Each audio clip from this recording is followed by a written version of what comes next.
Bonjour à toutes et à tous. Aujourd'hui, on va plonger ensemble au cœur de l'une des scènes les plus poignantes, les plus déchirantes du théâtre français du XXe siècle.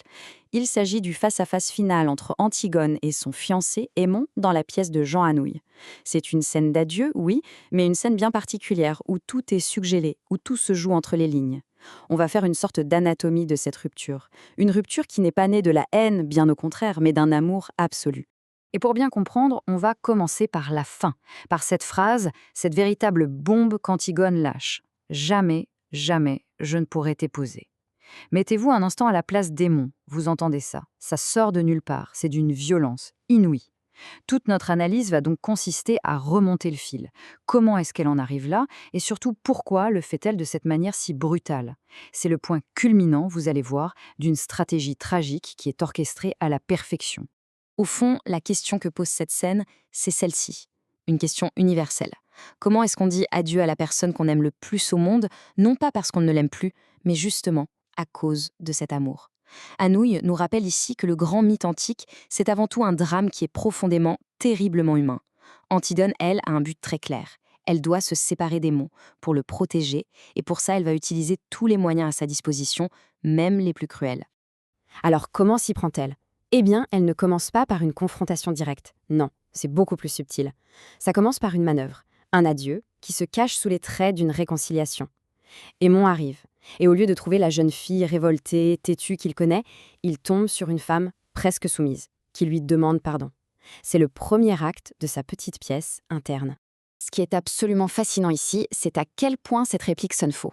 C'est complètement à l'opposé de son personnage. Antigone, celle qui est définie par son nom, celle qui ne plie jamais, là, elle s'efface complètement. C'est moi qui avais tort. Pour quelqu'un qui connaît son caractère, cette phrase, c'est un véritable signal d'alarme. Quelque chose de grave se prépare. Elle cherche en fait à endormir la méfiance d'Aimon pour pouvoir ensuite porter le coup fatal. Aimon, lui, de son côté, est encore dans la légèreté. Il est amoureux, il ne se doute de rien. Il répond en parlant de parfum, de rouge à lèvres, tous ces objets du XXe siècle, en plein milieu d'une tragédie grecque, c'est ce qu'on appelle des anachronismes. Et ce n'est pas une erreur de la part d'Anouilh, c'est totalement volontaire. C'est sa façon de nous dire, attention, leur histoire, ce n'est pas un vieux mythe poussiéreux, elle pourrait se passer aujourd'hui, ici, maintenant. Donc cet anachronisme, ce n'est pas du tout une maladresse, c'est un vrai choix, à la fois esthétique et philosophique. En mélangeant les époques comme ça, Anouilh nous dit que le drame d'Antigone, ce choix terrible entre la loi des hommes et sa conscience, entre son bonheur personnel et son devoir, eh bien, c'est le drame de toutes les époques. Le rouge à lèvres d'Antigone, finalement, c'est ce qui fait d'elle notre contemporaine. Bon, une fois qu'Aimon est rassuré, mise en confiance, Antigone peut passer à la deuxième étape de son plan. Et cette étape, c'est de se gorger d'amour une toute dernière fois.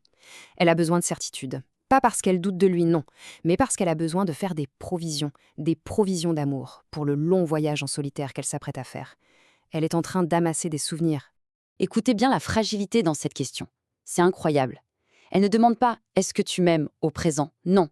Elle demande « est-ce que tu m'aimais ce soir-là ». Ce détail, il est capital. Elle essaie de figer un moment parfait dans le passé, de le sanctuariser. Et puis, bien sûr, il y a la comparaison avec sa sœur, Isnène, qui révèle une insécurité très profonde. C'est son besoin ultime de savoir qu'elle a bien été choisie. Elle, l'ombre, plutôt que sa sœur, la lumière. Et cette opposition, elle est saisissante, non? D'un côté, Antigone se décrit en négatif, noir et maigre. De l'autre, Ismène, c'est une promesse de vie, de douceur, rose et dorée comme un fruit. Antigone a désespérément besoin d'entendre qu'Aimon a choisi la nuit plutôt que le jour, en pleine conscience. C'est en quelque sorte sa toute dernière validation en tant que femme qui a été aimée. Les mots, ça rassure, c'est vrai. Mais les mots peuvent aussi mentir, et Antigone le sait. Alors elle va chercher une autre vérité, une vérité plus primaire, plus profonde, une vérité que seul le corps peut lui donner. Et là, la scène bascule complètement. On passe d'un interrogatoire verbal à une communion physique, presque désespérée. Regardez comme le vocabulaire devient entièrement sensoriel. C'est une tentative presque animale d'absorber Esmond, de l'imprimer dans sa chair pour toujours. La force de l'étreinte, l'odeur de sa peau, la chaleur, tout ça, ce sont des preuves physiques, irréfutables, des choses qu'on ne peut pas nier. Elle ne veut plus seulement savoir qu'il l'aime, elle veut le sentir une dernière fois, de tout son être. Et c'est ici, à ce moment précis, qu'on touche au cœur de la tragédie intime d'Antigone. Après avoir sécurisé le passé et le présent de leur amour, elle se tourne vers l'avenir. Mais un avenir qu'elle a déjà sacrifié. Elle est en train de faire le deuil de ce qui n'aura jamais lieu.